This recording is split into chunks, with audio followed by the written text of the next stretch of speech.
Okey, Assalamualaikum warahmatullahi wabarakatuh. So dalam video ini saya akan tunjukkan syarat-syarat untuk join, untuk join project Mustang.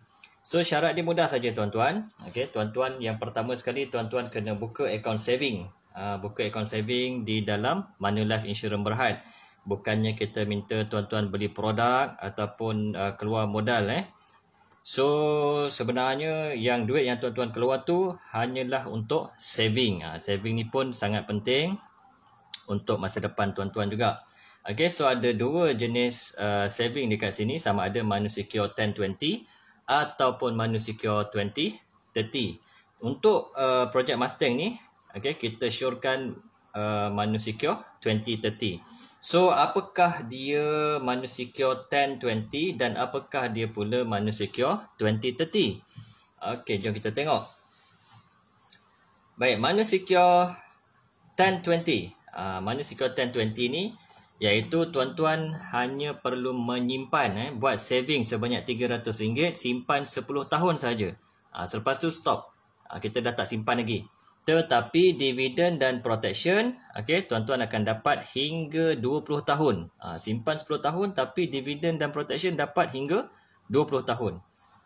Manakala untuk program Manusecure 2030, tuan-tuan kena saving ataupun simpan selama 20 tahun tetapi dividen dan protection dapat hingga 30 tahun.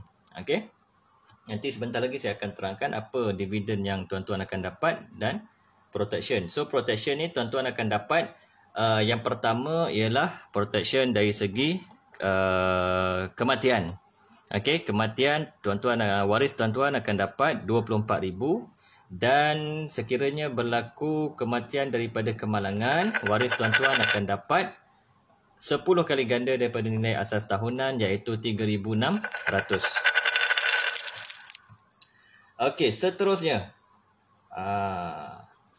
dua jenis dividen yang tuan-tuan akan dapat, iaitu 17%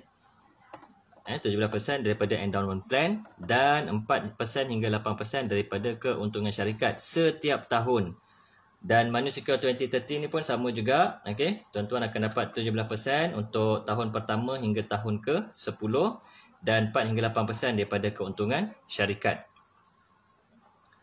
Tahun yang pertama, ini contoh dia punya pengiraan dia. Tahun yang pertama, Manusecure 1020.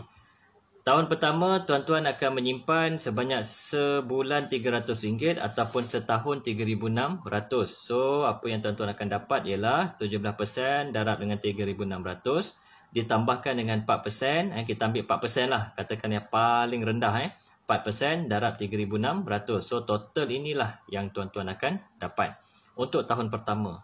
Manakala untuk tahun yang kedua, jumlah akumulatif dah jadi 7,200.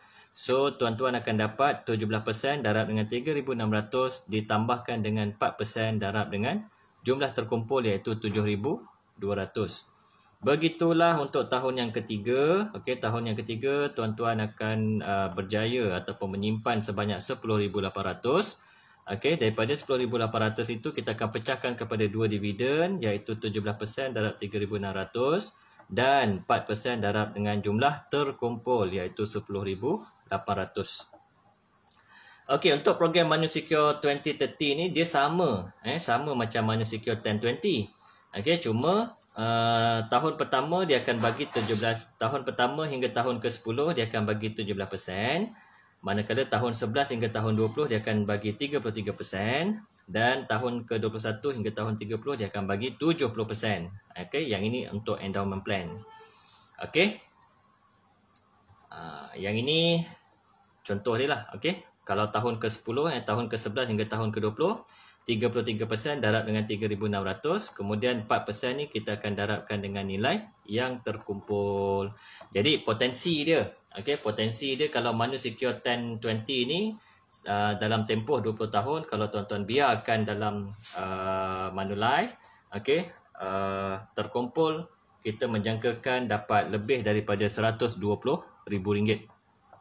Dan kalau Manusecure 2030 ni terkumpul, kita menjangkakan akan dapat lebih daripada RM170,000, hampir RM200,000 lah. So plan ini amat sesuai, amat sesuai untuk long term investment, long term saving, sesuai untuk plan persaraan anda.